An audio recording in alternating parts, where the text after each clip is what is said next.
Hello, everyone. We're just moving around some screens. So, welcome to week 21 of the Pregnancy Desktop, inspired by the NBA Desktop, which is Jason Concepcion's project for The Ringer. And as my partner has encouraged me to do, I will tell you who I am, just in case you haven't followed along. I have all the weeks before now. I'm I'm a I guess so. I'm pregnant. I'm carrying twins, and I was an Olympian twice, and now I'm on this other journey and trying to document it week by week.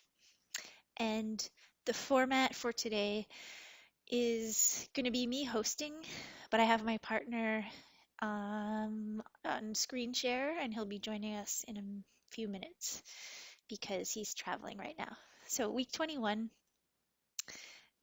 Okay.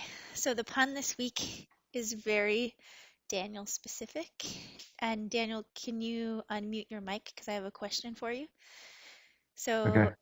So, how is a cesarean like a frozen pizza? Which I know you love frozen pizzas. Huh. They're both quick. Oh, that's a good one too. Uh, so my version of it is that they're not the usual delivery. No, no, no. Okay, Okay. sorry. Pretty I good. was trying really hard for frozen pizza content. So this week, week 21 in the pregnancy, I'm going to give you the size rundown. And about four different sites say it's now the size of a carrot. Luckily, not as pointy as a carrot. Picture like a much more snugly friendly carrot. Another one that came up was pomegranate. And very different shape. Also, a grapefruit. It's kind of nice. Also, an endive, which I'm not, I have to admit, I don't often um, use endives in my cuisine. We also saw this week that it could be the size of a pepper, which is a repeat from previous weeks, but peppers range in size, so there you go. I like this one, the size of a burrito. Very easy for me to picture. And then I like this one too, the size of a Dremel. And having gone through architecture school, I was, yeah, very well acquainted with my Dremel. So those are the sizes for this week. And this week for pregnancy win or fail, I'm going with a win. And I can't take full credit for this win. The win is kind of a collaboration between our friends and us because this week we got some really cool hand-me-downs, so secondhand stuff from our friends, especially clothes. And so here's a picture of me. We had just gotten some clothes from some generous friends whose kids have outgrown them, and I was sorting them into little piles to try to have a sense of what we now have and what we don't, and putting them in two batches of sizes, and they're pretty cute. And another picture is one of my favorite little pieces of clothing.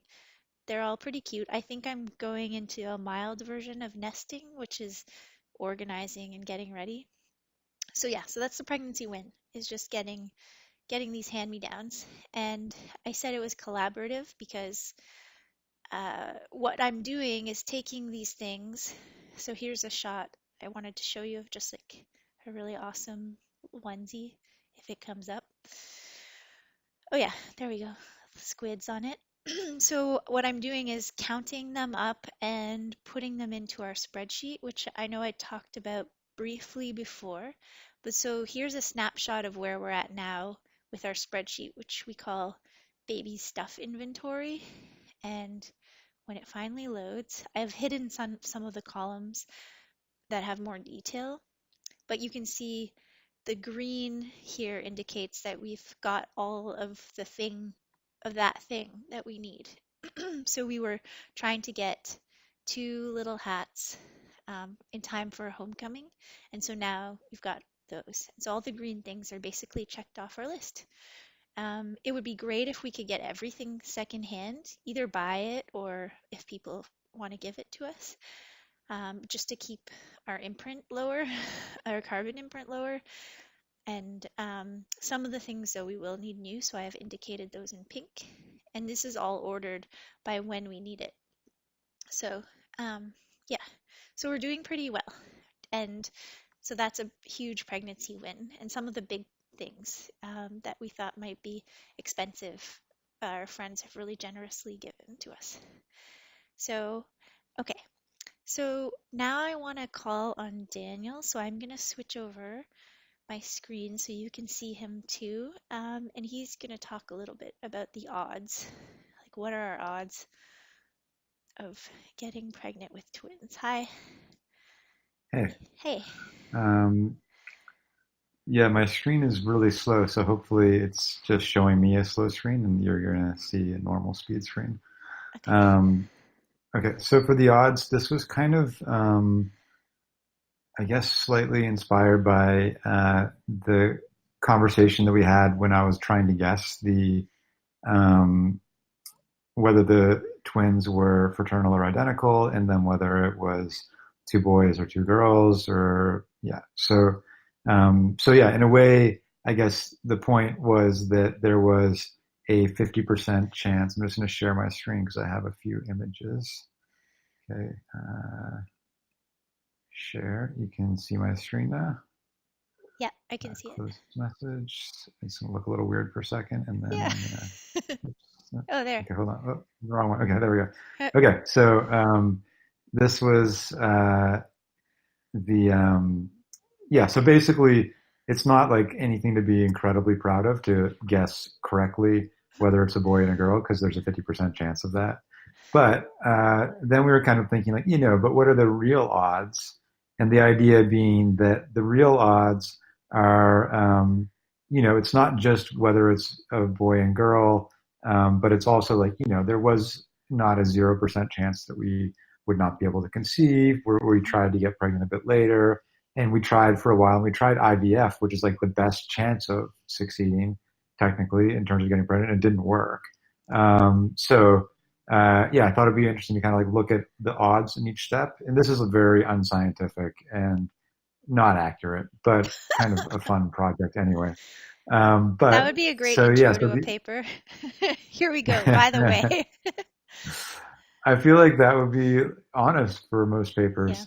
Okay, so maybe that's not fair. Okay, so getting pregnant at our age, looking at this chart here, we've been trying for just over 9 months between 35 and 40. So I put it at like 5%. So that's like a 1 in 20 chance Yeah. of us like getting pregnant. So this also TTC, I didn't know that's trying to conceive. So number of months trying to conceive. Okay. And so you can see as that number goes up, the chance of getting pregnant in any subsequent month is going down. Okay. And it's kind of Yeah. like at the bottom right corner is where things are really not looking good if you're 40 and you've been trying for 3 years. Um, Okay. so, so basically our odds to start with were 1 in 20. Yeah. I also thought, so I'm jumping around a little bit, sorry. No, I I like also it. thought it was like interesting that we got pregnant or we conceived Yeah. in November. And that's actually the most common month Huh. to conceive, which I didn't realize, Yeah. 9.1%. These are exaggerating it because they don't go to zero, as you can see. Like, so this is a bad graph. Yeah. But yeah, so May is like, but it's interesting that it's like, oh, yeah, yeah, this is the order of the months too. Yeah, that's really interesting. Basically, it like goes down, peaks in November, and then keeps going down all the way to May. Oh, wait, this is Yeah. not in order. No, Sorry, it's I'm not in giving you order. incorrect information. However, by chance, Yeah, they happen to almost be in order. You can see sort of like the winter months are the high chance. And then roughly yeah, spring-ish is all over on the low side, which seems counterintuitive because yeah, we think of like spring and fertility. I don't and know. fevers. And Um, fevers. and then there's also these numbers, which now, like, so this kind of throws this whole chart into question, though, because you have, it says 1.2, maybe you can tell me why this seems crazy to me, but Yeah. 1.2 million children are born each day worldwide. But then it says 9.2 women give birth each month. So if you do the math, that means there's like Yeah. 30 some million babies born, but only 9 million women are. So basically, the average woman is giving birth to over 3 babies. Doesn't seem right. Um, Anyway, so all these numbers Huh. might be incorrect. Yeah. Okay, back to the odds.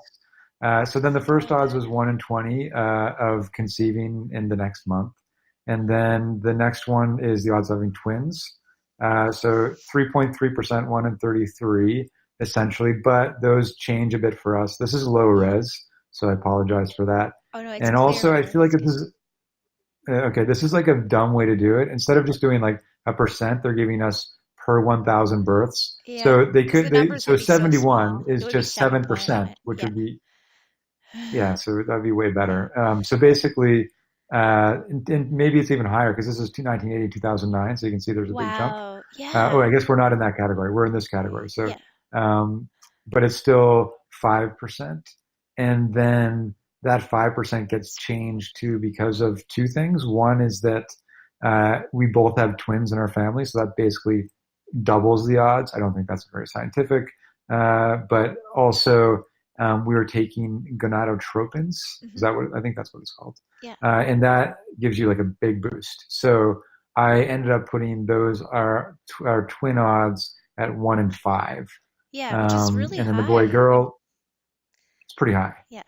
Boy girl combo 1 in 2. And so the total of those numbers, and yeah, like I said, this is So 1 in not incredibly 200. rigorous, is 1 in 200. And then So I one added, half percent chance. which is a lot higher than I thought. And then I added below, I was assuming that your stat was for getting or succeeding like next month. So we're trying, and then the chance is 1 in 200 of it next month happening.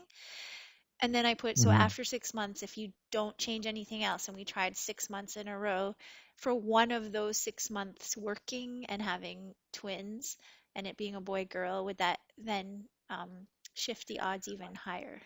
Like you would basically multiply it by Yeah, I'd six. have to think about that a Okay. little bit more. It would definitely shift the odds higher, So but yeah, but it does yeah, make it seem, it's surprising to me. I would have instinctively thought our odds were lower.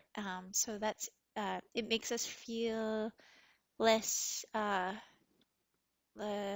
like we had a higher chance than we knew now that we've calculated this, which I like knowing. sure. I mean, 1 in 200 is still pretty low. If someone gave me 1 in 200 odds on something, I'd be like, I don't love Okay. it.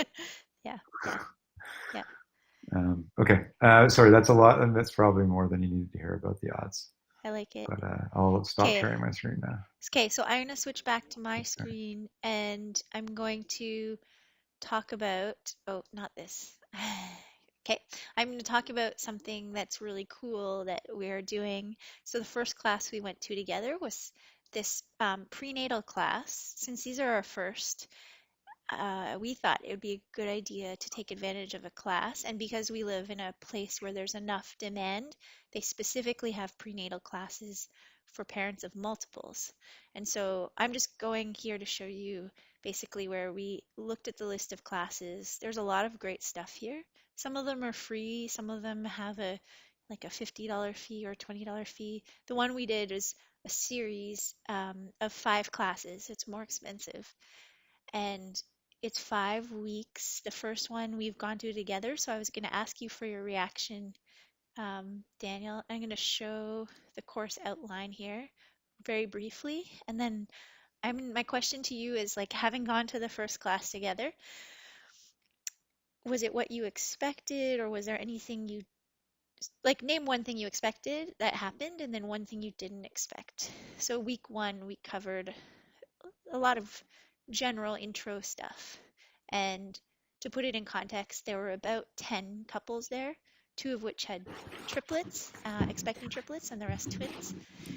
Um, yeah, I'm going to flip back and show you to answer that question. Yeah, anything expected or unexpected? I guess I didn't have tons of expectations. I think that I kind of, yeah, we discussed it briefly after the class, but I think I expected to get more hard data. Hmm. Um, yeah, so that was one thing. And then I think the thing that I mentioned to you that I was kind of like slightly pleasantly surprised about was like the variety of people that were there. And my intuition or hypothesis was that this type of parenting class, if you were having multiples, you would be more inclined to go So I feel like there's like a certain type of person that would go no matter what. And then when you're having multiples, it kind of like means like, yeah, I just think there's more of like an oh shit, like we really need to get as much help as we can. So I think that that meant that, people who wouldn't have gone if they were having a single kid were now going. So I felt like that meant like there's like a higher level of diversity in the people there than I would have typically pictured Yeah. at a parenting get ready type of class. Yeah. I agree with you. That was, yeah, Yeah. totally. And this week, so because we're recording today just a little bit later than we would normally, I've already been to the second class. So I'm going to show a couple of photos from this week's class that I took. So we went for this week, you were away, and we went on a tour. So we went on a tour to see where where it would all happen. This is our class, go walking in. So the tour wasn't um, was in uh, was in the hospital where we are expecting where we will deliver, and we got to see like where you check in, everything from walking through to the check-in to the like pre-stages if you get there and you're in early labor to the room we would go in for active labor and then the room we would move to afterwards. And one thing for twins, because there's such um, an elevated chance of their needing a C-section. So if a C-section is medically necessary, instead of then suddenly shifting rooms, we found out we'll just automatically go into an operating room so that they're there and have it ready in case they need it. And see, so when I'm taking pictures on the tour, I'm looking at things also like the snack options, and I'm figuring if we're stuck there for 2 days, do we have access to a fridge and a microwave? Good news, yes, we do. I didn't take very too many pictures actually because I wanted to respect the privacy of the people who are there in, just having gone through labor or about to. And next week in the class, I want to talk to you about something that we're covering in the class. We're gonna um, we're covering the options you have for pain relief and anxiety relief. So things like nitrous oxide, which is shown here, which my understanding is more of an anxiety relief than a pain relief, and also the famous epidural.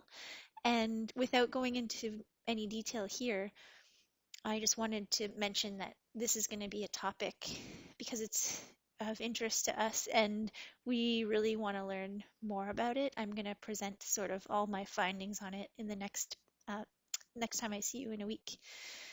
And yeah, so this is a picture of what an epidural is, so you know what I'm referring to.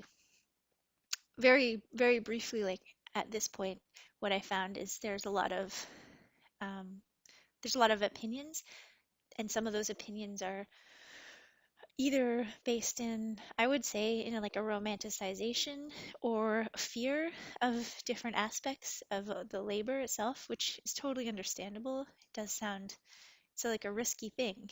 And yeah, so there's a lot floating out there. So next week, I'm hoping to talk about what I've learned from the research about epidurals. And another thing, just to tease next week, is some poop research because another thing on our radar is diapering. And so here's a picture of the space occupied by a year's worth of disposables. And this clearly was set up by a group who is trying to explain the benefits of cloth diapers, but I think we want to go into the pros and cons and look at the life cycle costs. That means the environmental costs in terms of landfill, in terms of water usage, in terms of carbon, um, and look at that all in one place. So that's for next week. Okay, so we're ending on the section that we retitled Sick Burn, where kids give really good sass to their parents, kind of to brace ourselves for what's coming. So here are two good ones, I think, that I came across. The first was in a Twitter chain, and this mom posted it. Is it so? Here, we're looking at this piece here. So, um, this sounds really brutal. Um, so this is a little kid too, who walked up and basically whispered in the guy's ear, "I don't love you. I don't even like you." And then just scrolling down a bit, um, she expands on that to say that the kid was 5 at the time and was doing it like looking straight in the eye, full eye contact. Okay, that one seemed really harsh. And in the same Twitter thread, I found another one that relates to ice cream. My browser's just stuck, so it's not going to show me. Oh, maybe I can't show you. Oh, there. Okay. Last one. So we're going out on this little kid's burn. Um, Basically, this one is a kid who was denied ice cream, and their response was the following. When it comes up, here we go. It's just loading. So in response to being denied ice cream, hmm, here it is. Um, she goes over to his wife and whispers in her ear to get a divorce so that she could have ice cream whenever she wanted. Yeah, I, I, yeah, that made me laugh. Okay, so that's the end of week 21, everyone, and we'll see you again in a week.